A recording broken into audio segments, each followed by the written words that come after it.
Bonjour et bienvenue sur DigiSchool, je suis Yvan, votre professeur de mathématiques. Et ensemble, aujourd'hui, nous allons aborder la section plane du solide que l'on appelle la pyramide.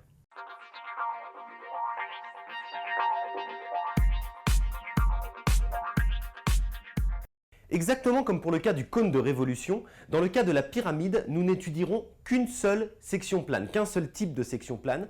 Ce sera la section plane perpendiculairement à la hauteur de la pyramide ou bien parallèlement à sa base. C'est exactement la même chose. Ici, comme vous le voyez sur le dessin, on vous dit, dans la petite propriété qui est au-dessus, que la section d'une pyramide par un plan parallèle à sa base est un polygone de même nature que le polygone de base. Autrement dit, sur le dessin qui est ici, on voit que ABCD, nous avons un quadrilatère. La base de notre pyramide est un quadrilatère. Alors on ne sait pas si c'est un rectangle, un losange, un carré, etc. Peu importe. En tous les cas, A'B'C'D' est également un quadrilatère et qui aura la même nature que le quadrilatère de base. C'est-à-dire que si j'avais un rectangle, si ABCD était un rectangle, alors A'B'C'D' sera un rectangle. Si ABCD était un losange, A'B'C'D' sera un losange, et ainsi de suite. La seule chose qui va changer, bien évidemment, ce sont les dimensions, puisque je vous le dis juste en dessous, A'B'C'D' est une réduction de ABCD. Je vous rappelle que réduction, ça veut tout simplement dire qu'on a pris toutes les longueurs de ABCD et qu'on les a toutes multipliées par un même nombre. Donc pour une réduction, ce nombre est forcément compris entre 0 et 1, de manière à obtenir des dimensions plus petites que les dimensions de départ. Donc effectivement, le quadrilatère A'B'C'D' s'obtient en multipliant toutes les longueurs de ABCD par un même coefficient plus petit que 1. Mais encore une fois, la nature d'A'B'C'D' sera la même que la nature de ABCD. Deuxième point, S'A'B'C'D' est une réduction de S'ABCD. Autrement dit, ici, si vous remarquez, quand on coupe, suivant le plan qui est là, on obtient une petite pyramide, ici, qui est une réduction de la grande pyramide. Qu'est-ce que ça veut dire? Ça veut dire exactement la même chose. La petite pyramide, c'est entre guillemets la même que la grande, simplement, elle est plus petite. C'est un modèle réduit, si vous voulez. Et c'est la même chose que juste au-dessus, c'est une réduction. Donc on multiplie toutes les longueurs de la grande pyramide par un même coefficient plus petit que 1 pour obtenir la petite pyramide. Mais encore une fois, ce sera le même modèle tout simplement réduit.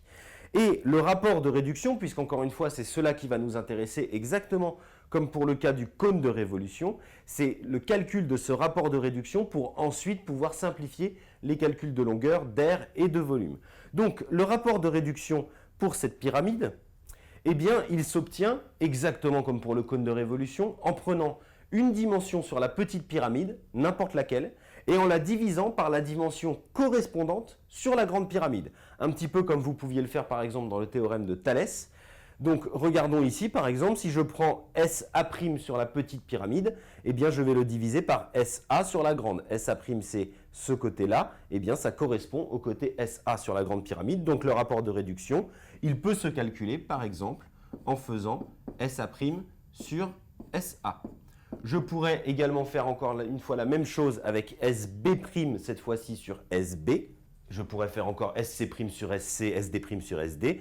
Et je peux également me baser sur la hauteur de la pyramide en faisant SO' sur SO. Alors bien évidemment, pour le moment, je ne peux pas le calculer puisque je n'ai pas les valeurs, les mesures de mes longueurs. Mais dans l'exemple qui va suivre, on va utiliser ce rapport de réduction que nous venons de rappeler ou de redéfinir ici pour pouvoir mener des calculs sur le volume. Regardons tout de suite cet exemple. Dans cet exemple, je vous dis qu'on considère une pyramide de sommet S et de base rectangulaire qui s'appelle ABCD, telle que SO égale 5 cm, donc SO c'est la hauteur, AB égale 3 cm et BC égale 5 cm. On a SO' égale 2,5 cm, autrement dit, vu que SO est égal à 5 cm, ça veut dire qu'on coupe la pyramide à la moitié de sa hauteur. Donc on coupe la pyramide suivant le plan parallèle à la base passant par O', donc c'est exactement ce que je viens de dire.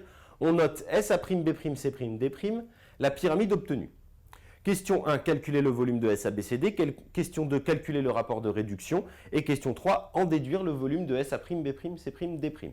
Ce sera un exercice qui ressemblera beaucoup à celui qu'on a pu faire par le passé sur le cône de révolution.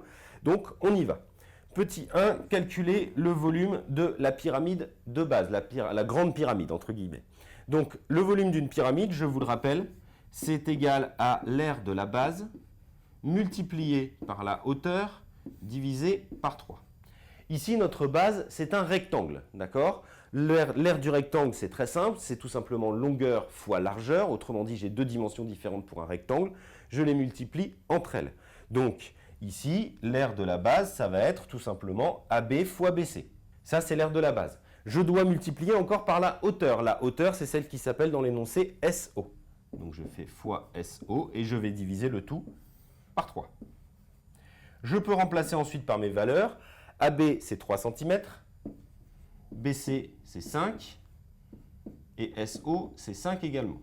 Et je divise le tout par 3. Je peux simplifier par 3.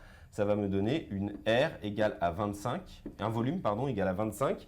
Et attention, l'unité du volume, c'est toujours le centimètre cube.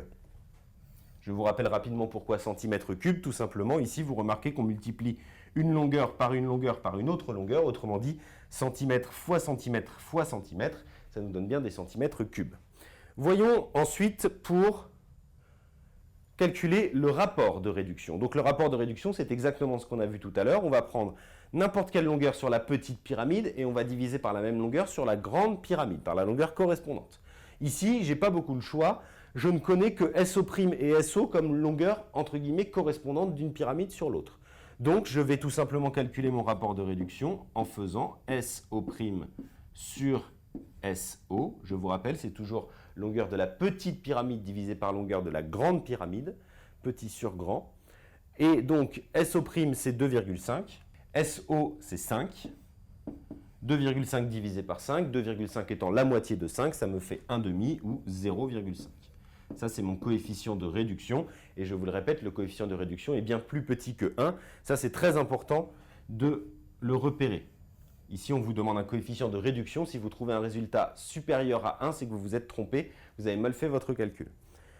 Question 3. En déduire le volume de la petite pyramide. Donc, effectivement, on pourrait calculer par exemple la longueur A'B' en multipliant la longueur AB par 0,5, calculer la longueur B'C' en multipliant la longueur BC par 0,5, puis refaire tout le calcul du volume. Mais on peut aussi se souvenir d'une propriété que nous avons vue dans la vidéo qui s'intitule Agrandissement et réduction, qui nous permet de calculer le volume V', qui est le volume de la petite pyramide, en multipliant le volume V de la grande pyramide par le coefficient de réduction élevé au cube. Pourquoi au cube? Tout simplement parce que, comme on multiplie chacune des longueurs par ce coefficient de réduction, comme on multiplie 3 longueurs entre elles, eh bien c'est comme si on multipliait 3 fois. Donc, on va multiplier par le coefficient au cube, donc par 0,5 au cube. 0,5 au cube, ça revient en fait à diviser par 8, puisque 0,5 c'est 1,5, donc 1,5 au cube, ça fait 1 sur 2 au cube, 2 au cube, ça fait 8. Donc ça va nous faire 25 huitièmes. Et 25 huitièmes, ça nous fait 3,125 cm3. Voilà pour le volume de ma petite pyramide. Cette vidéo est maintenant terminée. Si vous avez encore du mal à comprendre tous les concepts qui sont abordés dans ce genre d'exemple, je vous invite à visionner les vidéos de cours sur la géométrie dans l'espace et les sections planes, mais également sur le chapitre agrandissement et réduction. Et quant à moi, je vous dis à bientôt sur DigiSchool.